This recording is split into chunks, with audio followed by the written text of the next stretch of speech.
the Constitution, Europe, External Affairs and Culture Committee. It's been actively involved in scrutinising the legal mechanisms for a potential independence referendum.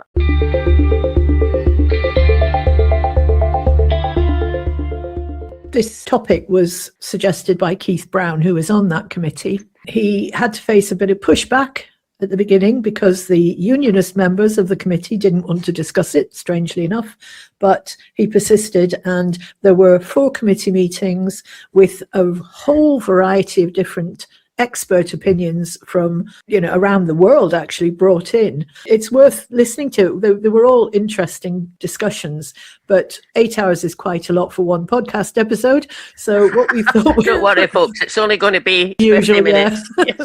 Stick in there. So what we thought we would do is pick the things that we found most surprising or caught our attention. Just to set the scene, though, to run through, the 4 committee meetings were broadly on 4 themes. The first one was, what is the current legal position? There's general agreement across everybody who gave evidence to the committees that once in a generation is not a binding piece of legal skullduggery, it's just campaign rhetoric. And to prove that, we have Professor Adam Tompkins, who you will remember was a Scottish Conservative MSP. So if he agrees, then job done.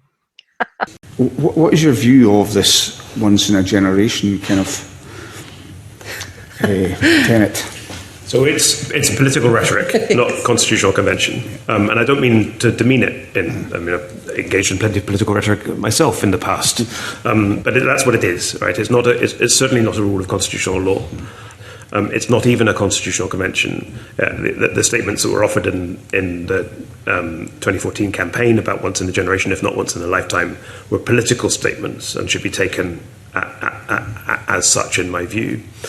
It is obviously, self-evidently, not the case that in the United Kingdom, once you've had a referendum on an issue, you can't have another referendum on the same issue sometime later. There have been 2 referendums on the UK's membership of the European Union, and they were, I'm not very good at maths, but from 1975 to 2016, 41 years apart. There were 2 referendums on Scottish devolution, and they were 18 years apart.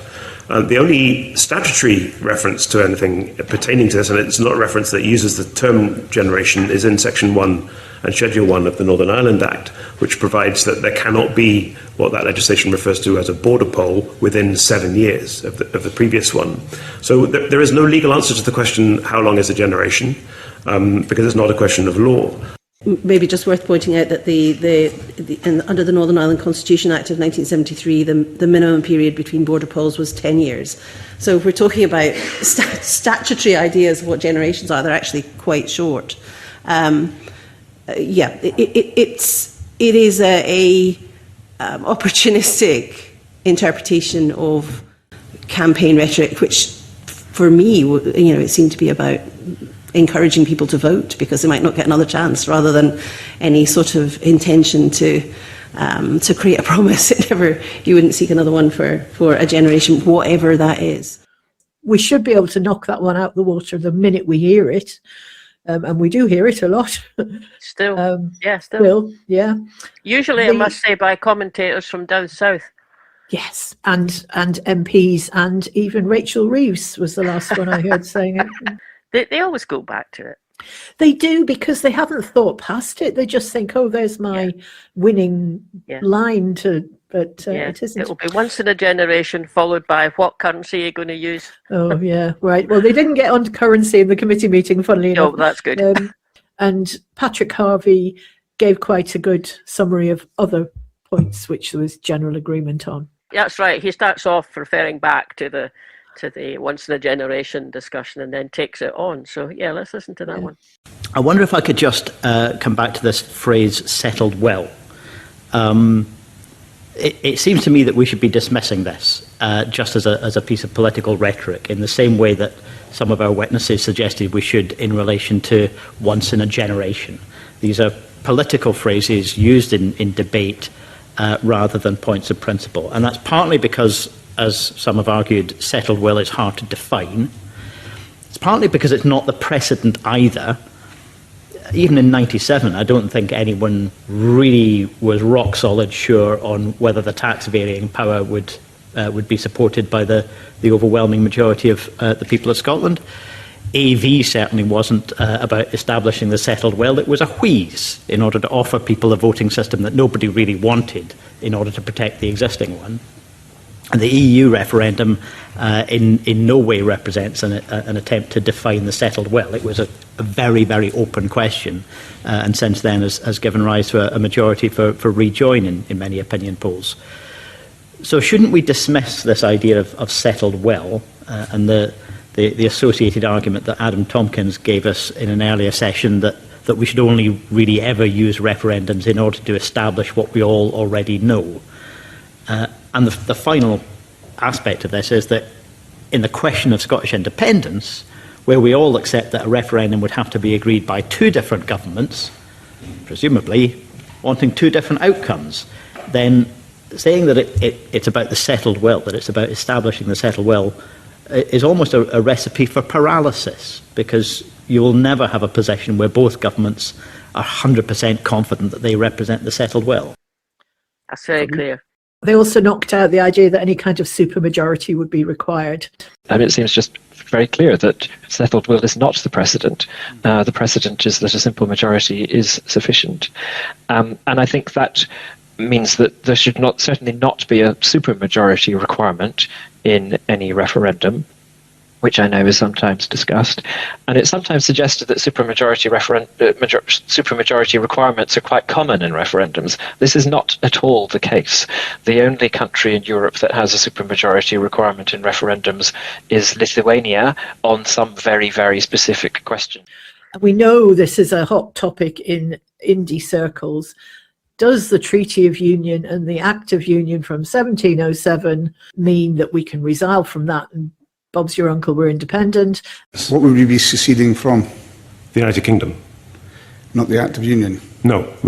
Secession is an act in international law where a territory secedes from a state.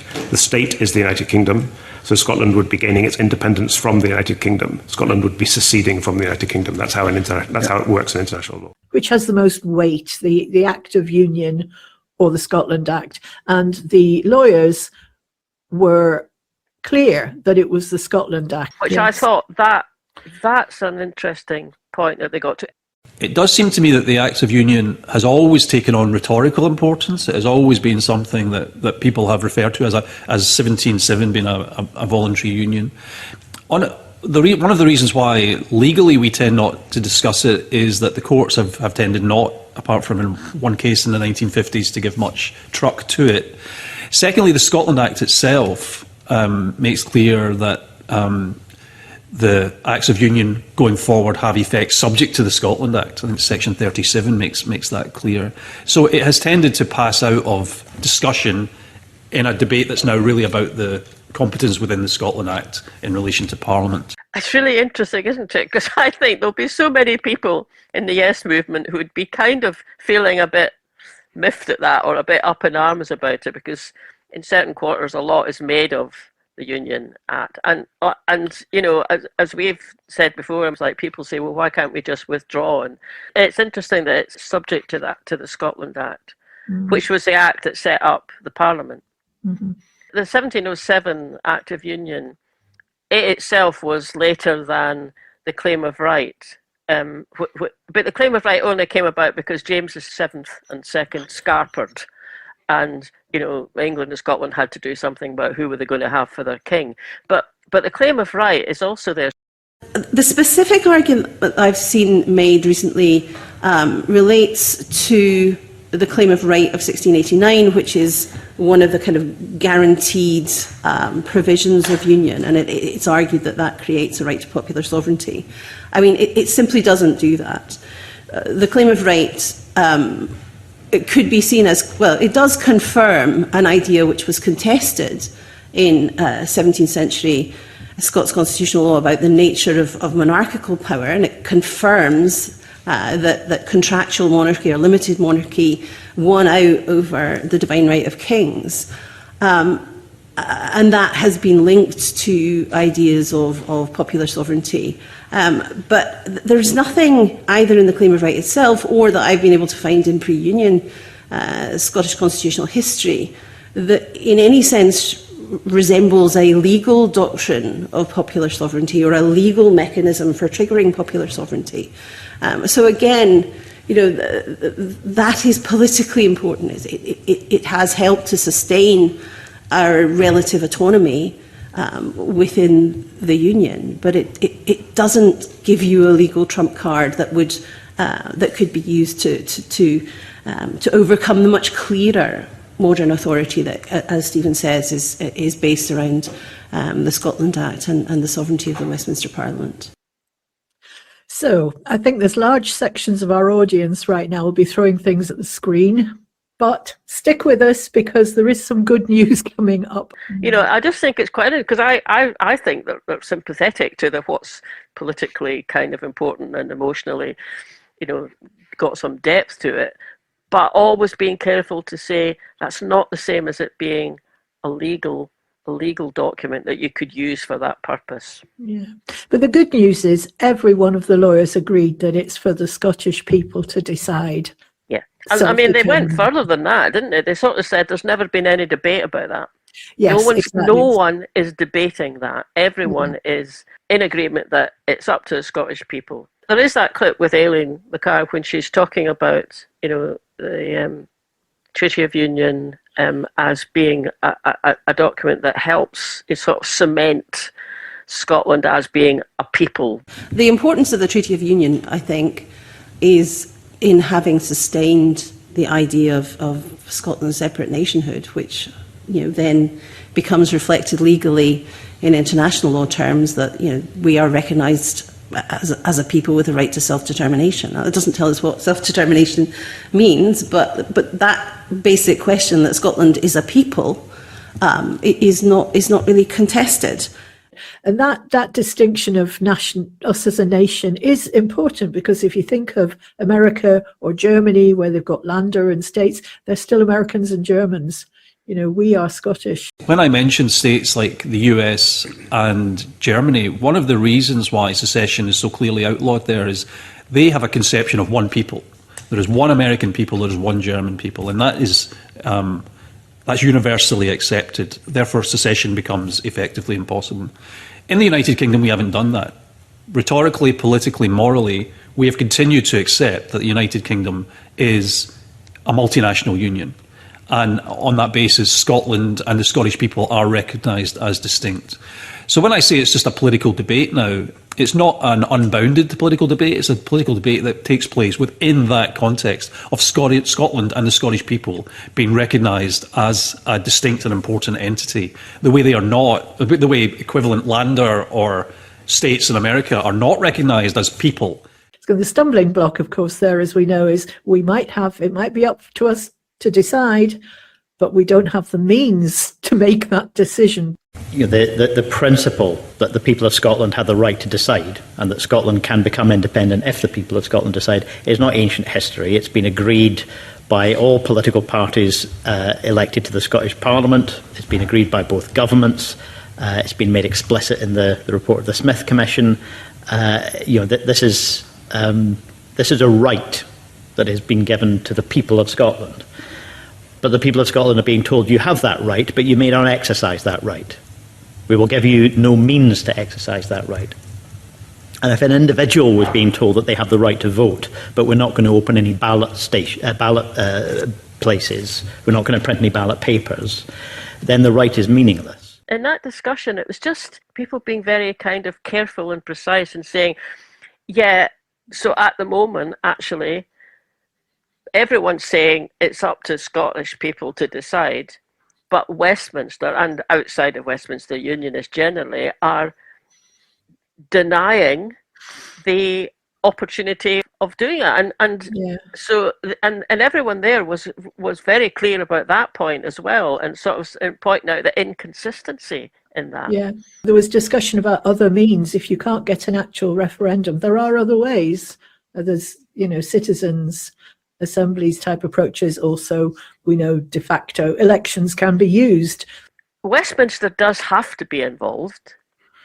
Now, there are parts of the Yes movement that are probably going shouting at the screen now, no, it doesn't. But they will say, well, it does have to be involved because you're withdrawing from that state. You withdraw from the UK state. And it does have to be involved. And that was part of another kind of discussion that they went into, wasn't it? About what's fair and to what extent does Westminster have any kind of say in how it's done? You know, there are other alternatives to a referendum, but there are also reasons why a referendum is a really good idea, because they're not just about asking a question. Let's listen to this clip. I think that it's really important that the referendum, should there be one, is perceived as fair on all sides of the debate. And I think the 2014 referendum was perceived in that way. I think that, and given that that's the way that referendums have been conducted in the United Kingdom, is I think probably a departure from that would be perceived as unfair. And the 1979 referendum was definitely perceived as unfair, given the threshold that was imposed at that time. But I do think it's really important that there is a deliberative process in advance of a referendum, so that we can be as sure as possible that the decision is as informed as possible and reflected upon, and is a decision that, as Alan said, would stick and would be stable. There is no right and perfect way to do this.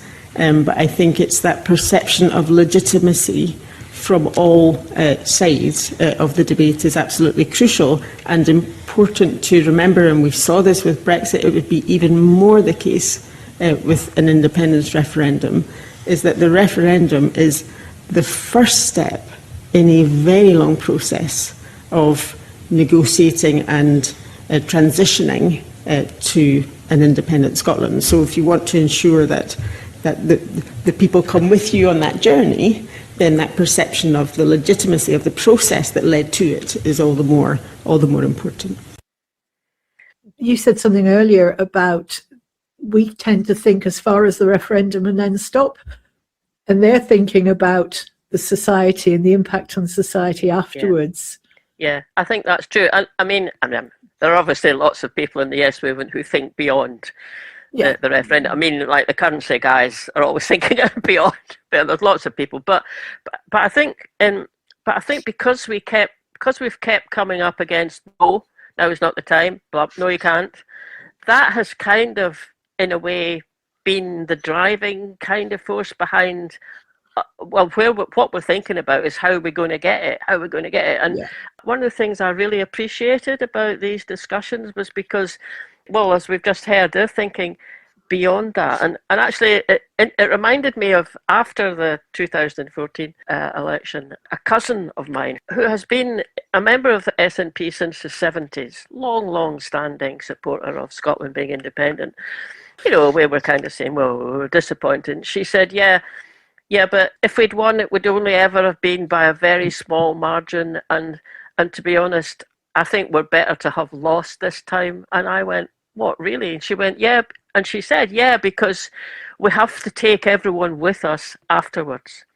And, you know, if you lose with a very small margin, then it's all the more important that what went before, the processes that went before, have been perceived to be fair. In the paper I submitted, it focuses entirely on public opinion, because it explores this understanding of losers' consent and the importance of process and procedure. So we know that an accepted procedure that builds trust and confidence in the democratic process is important. It's important that any democratic event is perceived to be both free and fair, and that is true for elections and is also true for referendums as well. But in the particular case of referendums, the binary and highly polarised nature of those referendums means that process is all that more important. When we study attitudes to process, we often look at attitudes to democratic satisfaction.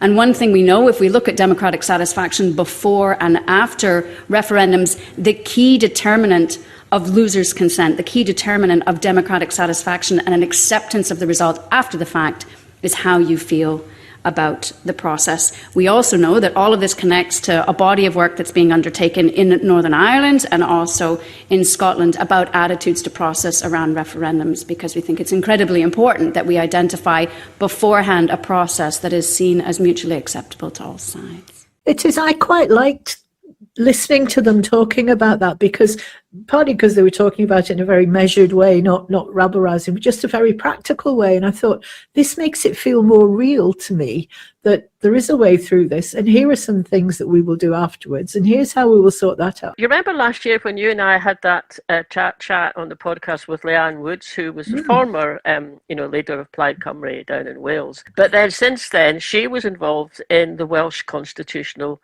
Commission, and that's what they've done that now. It took years, and it involved everybody. It was set up by the Welsh Senate, and everyone, Labour, everybody else in the Senate agreed that one of the questions was going to be asking people about independence, and they've done that. They've kind of laid that down, and that when they get to the point of having a referendum, that whole process will be part of what will help people to feel it was fair and perceive it as being fair. One of the other people at Holyrood is from Northern Ireland. She talked about that, didn't she? She did. And she also, in terms of fairness, she brought out something which I had no idea about. We hear a lot about the Good Friday Act and how there is a right in Northern Ireland for a border poll not more than 7 years.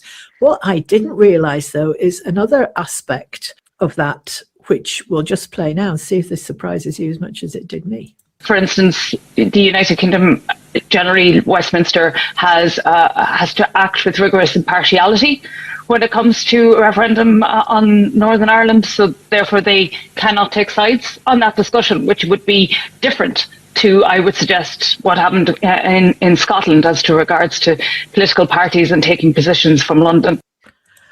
Now that, I thought, that's dynamite, isn't it? Dynamite, isn't it? I smiled a bit wryly when Nicola McEwen was saying 2014 was perceived to be fair, because actually there are a lot of ways in which it wasn't. And the political posturing of the overwhelmingly English parties and the Westminster government interfering in our referendum.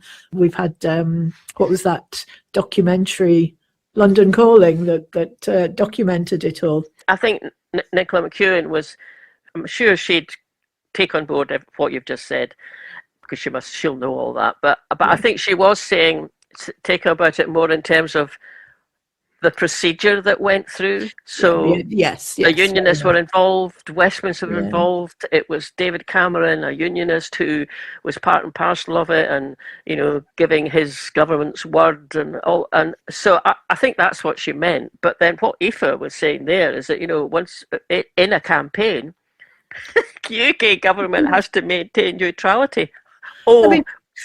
TV screens would be blank for 23 hours a day. Yes, it would be. Scottish Reporting Scotland would be.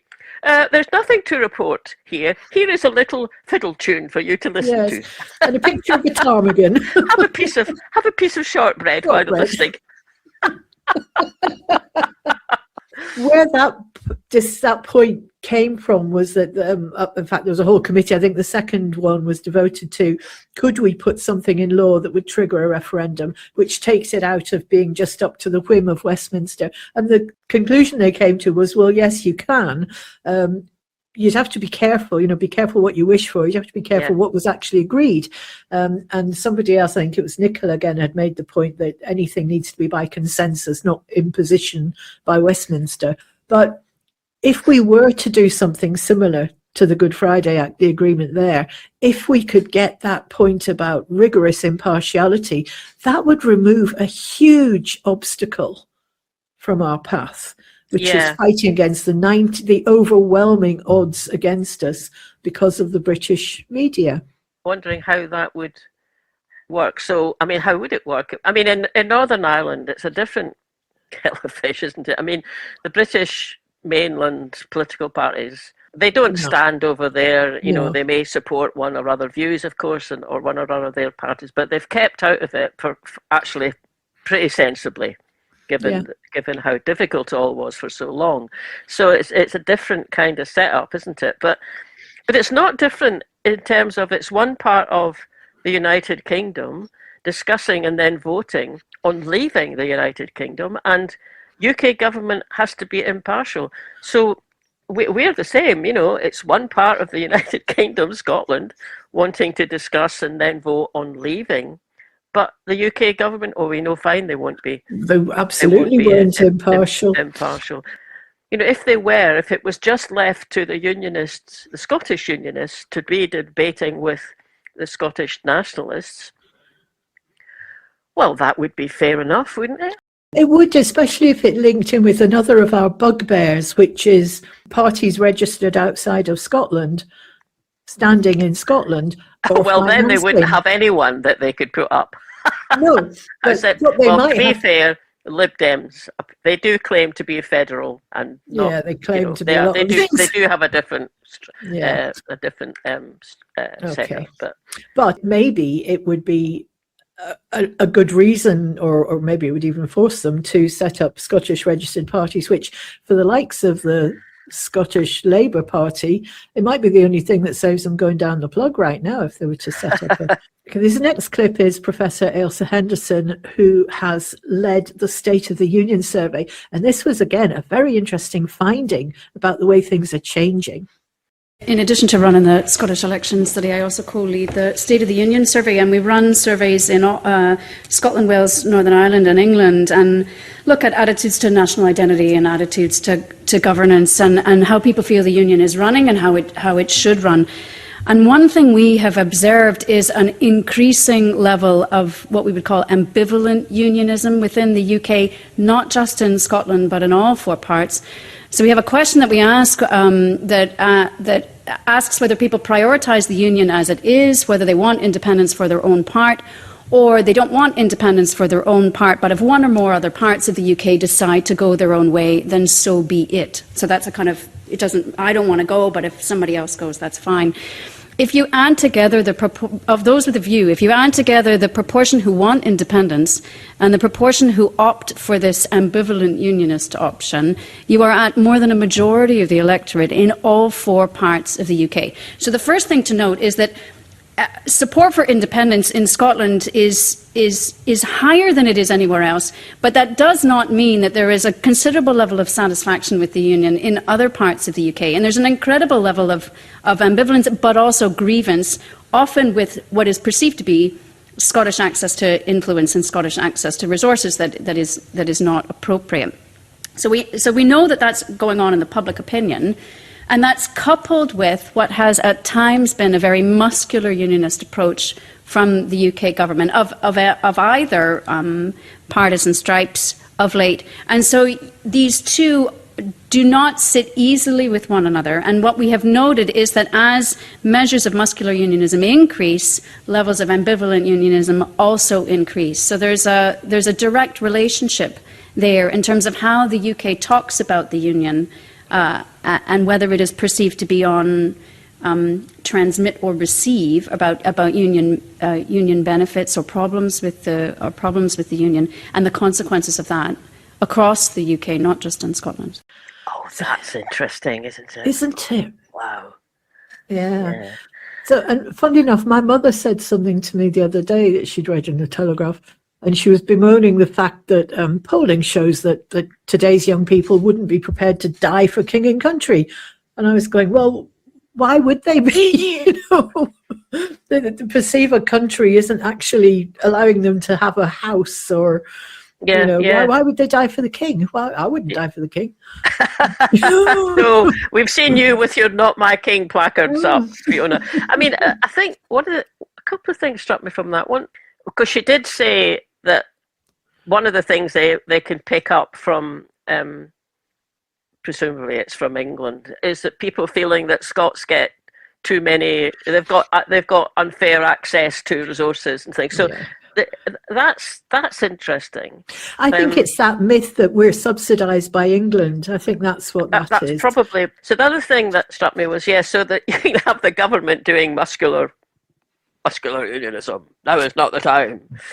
go get back into your box. But then on the other side of that, ambivalent. People are ambivalent about the union. And actually, that makes me wonder is, I wonder if that kind of links up with people's just general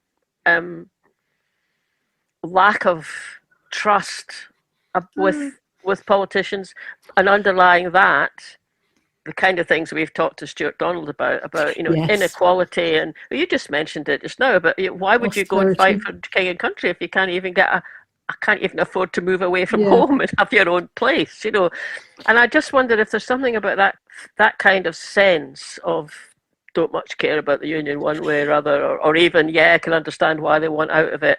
And parcel of the whole kind of huge. I mean, it's a huge shift going on in England.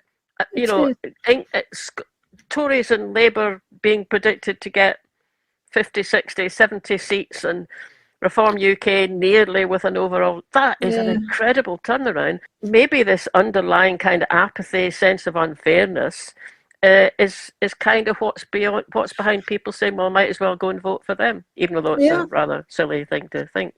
And this is a bit of a leap, but it maybe does kind of just emphasise that where unfairness, a sense of unfairness, takes hold, that can lead to tipping points, a series of tipping points. And that's something we want to avoid in Scotland. We want to set up a new nation. So we want to bring everyone with us. And it just makes me kind of say another reason for being, making sure that everything's perceived as being fair, even although we know the other side are not going to play fair, but we can do what we can. I remember somebody saying that the breakup of the UK Union has been happening since before the Second World War. It's the continuation of the end of the empire. The UK's on its way out. Once you get to the point that you've got 4 parts of the UK with 4 nationalist governments, it pretty much is the last days of the Union, isn't it? Yeah. But the other thing, just when talking about fairness and inequality and discussions we've had, contrast that with the conversation we've just had with Leslie about Finland and their trust in their institutions, the perception of fairness amongst the people. There is a different way of doing it. They're demonstrating it. And that, as you just said, that's the kind of country we want to be in, not a failing union that's having its last gasp.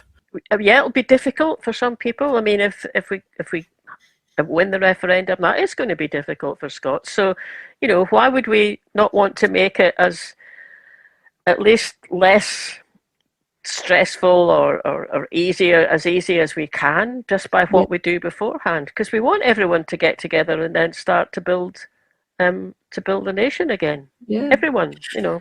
That probably brings us on nicely to the next clip, which is it's moving on from the idea of a referendum being the only way to do things. And Patrick Harvey asked about citizens' assemblies, and this is where we got more from the Northern Irish situation.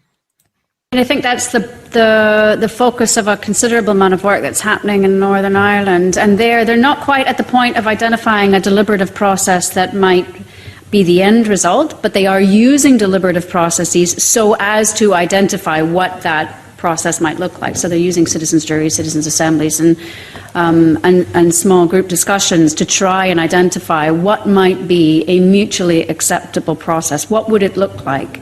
But that's in a very different context, because it's in a context in which there is a reasonable expectation that a referendum might result at some point. So they're trying to identify a research program that will help them to plan the very best referendum that they can in the eventuality that it happens. There are a number of projects going on the island of Ireland. Some of them are academic-led, others are led by civil society groups or civil society groups with academics. You've got feminist groups, for instance, women's groups working on various activities, cross-border rural women's groups working on things. So there's a lot of grassroots work done, particularly bringing groups that disagree together. So there is lots of really interesting academic work on this as well going on, but I would also look to the sort of less formal spaces in which these conversations occur and happen, because I think one of the getting people to think through the implications. I think one of the issues with the previous referendum with Scotland was the white paper and what it presented and its neutrality and what it meant, but rather people, because people, one way or the other, the more that they have felt that they are engaged in the process, including in constitution writing, which obviously is slightly alien to the UK in the sense of writing everything down in one place. Obviously it is a documented constitution, but writing it down in one place, and that again makes Northern Ireland slightly different in that you are dealing with another state that has a fully documented constitution. But things like getting involved in the political discussion, but also the type of state that they would like to have, including in legal drafting. And obviously I'm in a law school, so this is the work that I'm more familiar with and have been involved in. But these are, I think, at both the academic level, the political level, but also enabling and encouraging grassroots organisations, civil society groups, to have those discussions about how they would go about thinking of themselves as an independent state, or even with regard to losers' consent, that even if you are pro-union, if it was to be an independent Scotland, how would you like it to be in order for it to make, what links would you like to keep with Britain? So, for Northern Ireland, the interests that Dublin can now exercise in Northern Ireland, that would then shift to London. So there is an acceptance there that London would still be involved with Northern Ireland in the way that Dublin currently is involved in Northern Ireland. So those kinds of thinking through what people would actually like, from very formal processes through, I think, to that encouragement of those kinds of more ground level discussions and engagement in thinking about what people would actually like. You see, that's brilliant, isn't it? When I listened to that, I just thought, that is just brilliant. She's just making so many important kind of points in that. And yeah, there's obviously there's a formal side to things, but there's a grassroots side, and people have to feel involved, and or even, might get a nice surprise when you ask them what they think. I mean, that's brilliant. Yeah. And it is what the Welsh Constitution Committee people did. They set up, there was money there so that local groups could set up their own projects. I mean, it was all sorts of projects, art projects, music projects, discussion projects. I just hear that, and I just think, what on earth has ScotGov been up to that they haven't done that? Yeah. And even if, they tried to do that and been whacked by the unionists saying, you shouldn't be spending money on that, which is probably what they've done that before.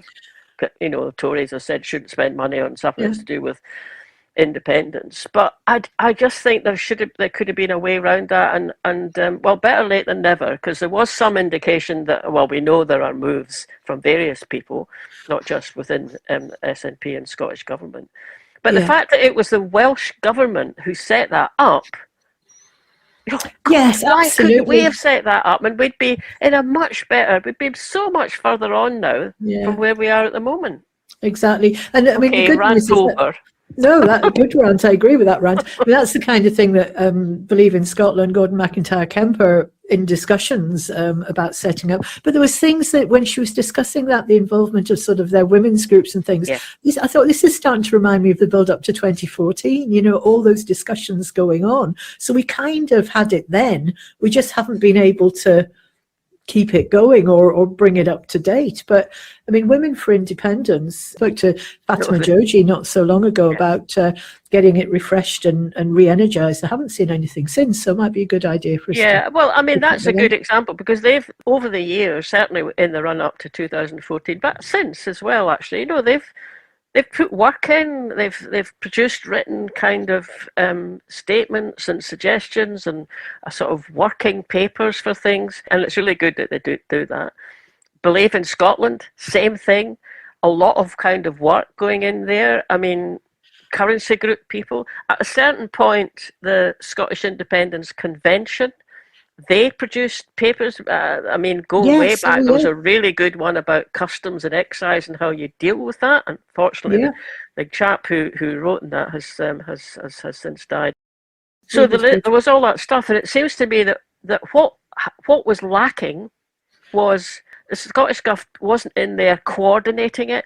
They weren't part of the discussions. Well, fair enough that they weren't, but they've never seemed to be in communication with these groups, and they've got some really good people there. And I mean, there could well have been groups set up by unionists saying, well, we don't want it to happen, but if we did, this is a big concern of ours. And it's just, ScotGov, I think, haven't helped by not making sure that they're part and parcel of that whole process, and we're enabling it, not doing the work and still staying, in a certain sense, neutral, but enabling it and enabling people to do that, and then come to them and say, this is what concerns us.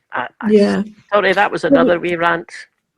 There was, I forget which one of them, one of the earlier committees, there was some acknowledgement of the ScotGov had started off with, remember the citizens' assemblies they ran? Yeah. And there was one about true. what kinds of Scotland you want to see, which was sort of the right start, although in retrospect, the point that I think it might have been Nicola McEwen, she said it was too vague, the question, so you couldn't actually get anything very specific out of it. But you could almost see them, they're so careful not to make it a yes or no question that they actually didn't make it much of a question at all. What you've just said in your rant Mark 2 there is absolutely right. If we can't discuss these things, you can see the frustration of the Yes movement in setting up all these, like the Independence Forum for Scotland. We've got Yes United. We've got, about 5 or 6 different versions of a constitutional convention trying to get off the ground. None of them seem to have actual involvement from the government. And if you're talking about things like energy, you're talking about practical things like borders or customs and excise or whatever it might be, housing, all these things that we are interested as people in discussing.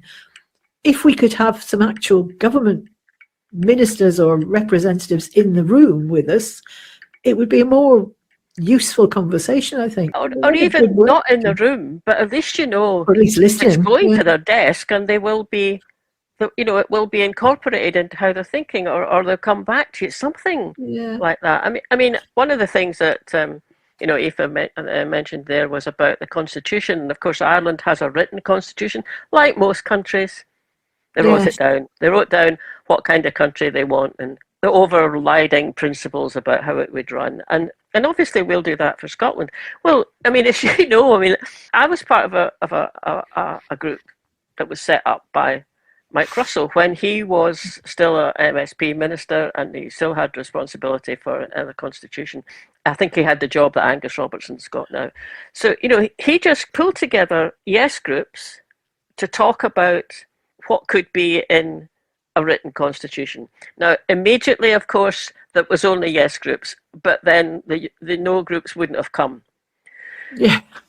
So of course it was a limited exercise because it was one-sided. But the person who came up with possible provisional Scottish constitution is himself a constitutional expert. I mean, we talked to both. Elliot Bulmer, and we talked to both Elliot and Mike in previous podcasts. Maybe we should put the links up to them.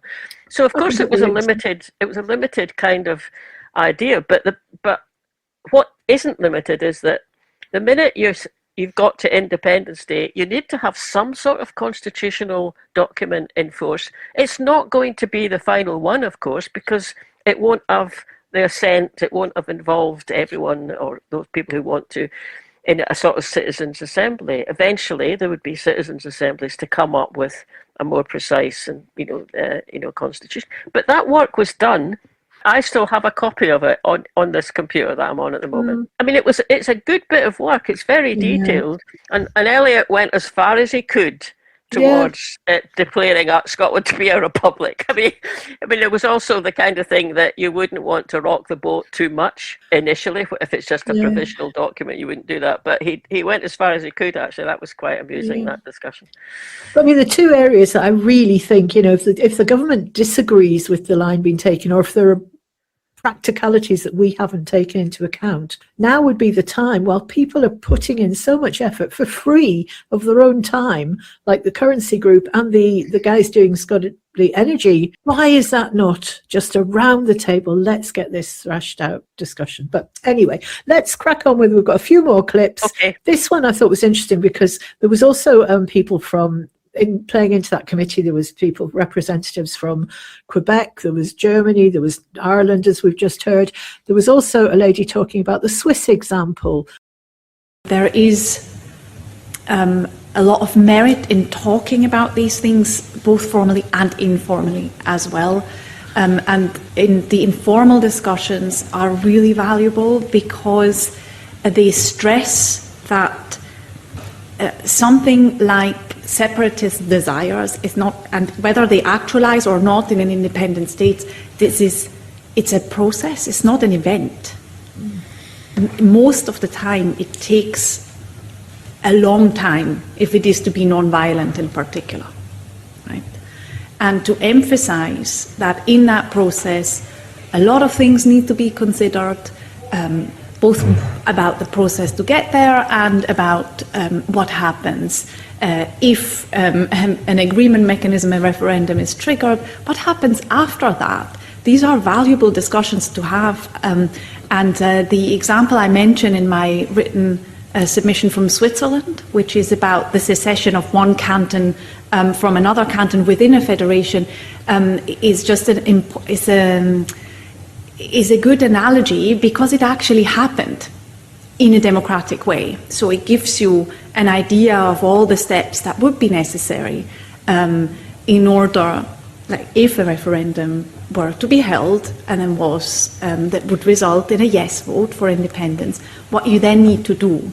And informal processes before a referendum is held are helpful not just to determine the process of how to trigger a referendum, but also to get inspiration from the people on what would happen afterwards, which may then change attitudes and may help with democratic certainty and accountability, which is what you refer to in the scope of the inquiry. So that's more or less what we were just saying about having the conversations beforehand. But that point there, just at the end, about being involved in the conversation helps you, even change your attitude towards the future. Well, that just makes sense, doesn't it? The fourth of the committee meetings was Angus Robertson was the main witness because he's the constitutional secretary. So I've just got a couple of little clips from that discussion I thought were worth sharing. That consent from the losing side in elections, acknowledging that a government has a right to make progress in delivering its manifesto is really important for the democratic health of a country. And unfortunately, on the constitutional question, things have moved on since 2014 with a range of different rhetorical devices being used to stop a referendum taking place on Scottish independence.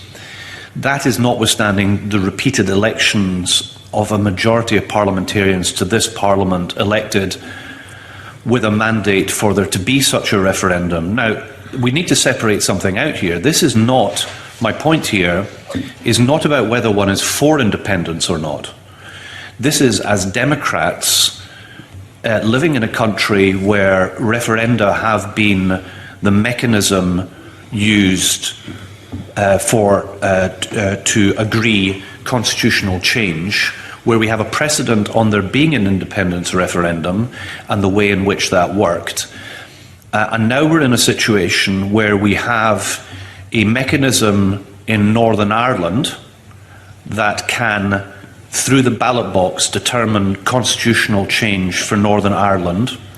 So that's a de jure mechanism in Northern Ireland.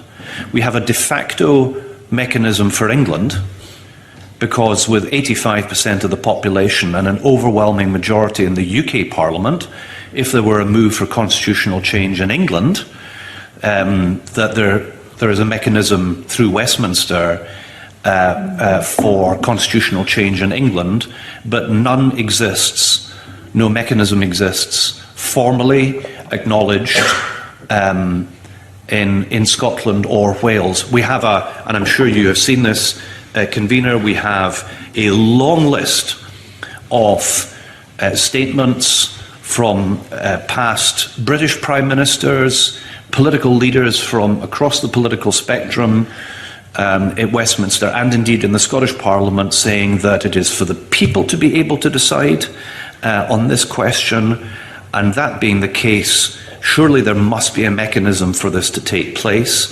As a Democrat, for me there is only one route for all of this, which is through the ballot box and a process which is legal, constitutional and agreed, because that is a requirement for international recognition. And the fact that we have already done this tells me that there is a way to be able to do this, but it requires those who are opposed to Scottish independence as Democrats acknowledging that it is a democratic right for people to determine constitutional change in Scotland. That's quite a good point, isn't it? That the Irish have got their mechanism in the law, and the English have got a practical means because they can just vote for it because they've got the numbers. If you're being consistent, from an English point of view, you say, well, it's fine for us to do it through Westminster because we've got the numbers. If you're being consistent and you had a Holyrood Parliament, such as we've had for the last umpteen years now, that has a majority in terms of wanting to make a constitutional change, you have a parliamentary majority there, so if you pass a request, we'll talk about it. But of course, that's not what happens. No.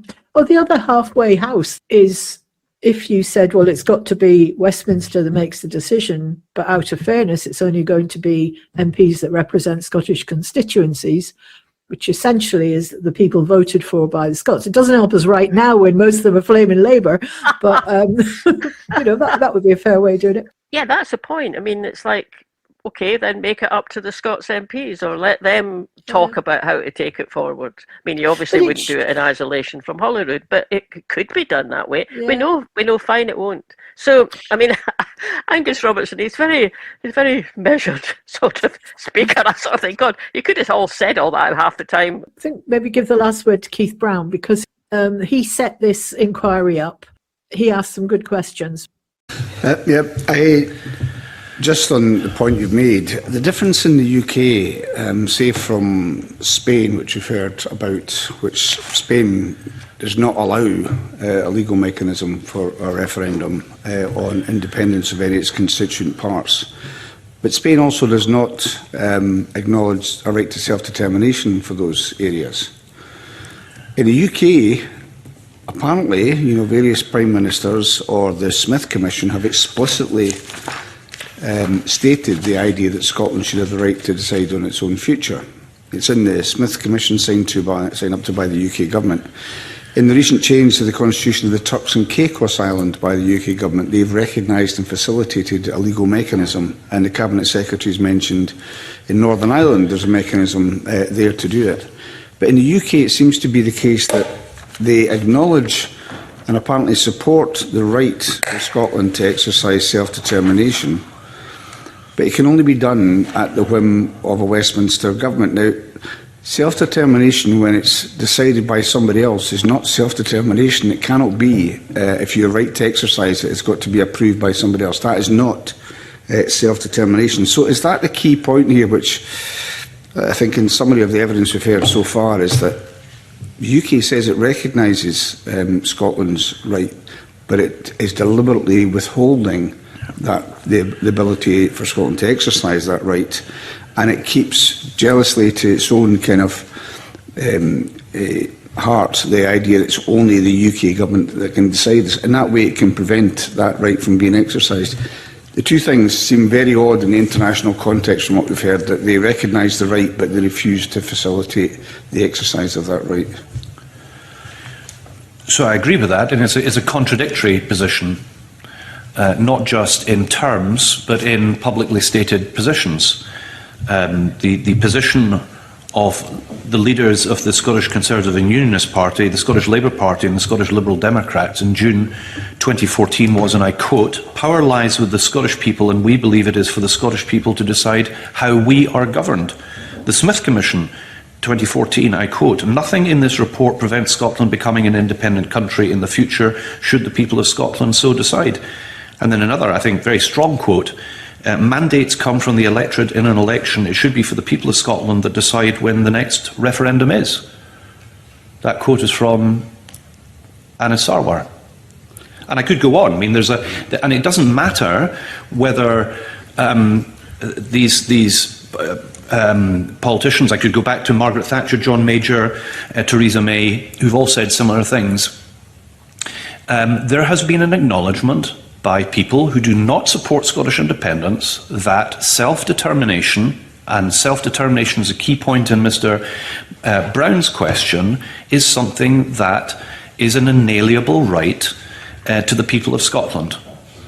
And that being the case, to be unprepared to answer the simple question, and repeatedly so, by which mechanism can Scotland secure a referendum on independence, is withholding the right of self-determination.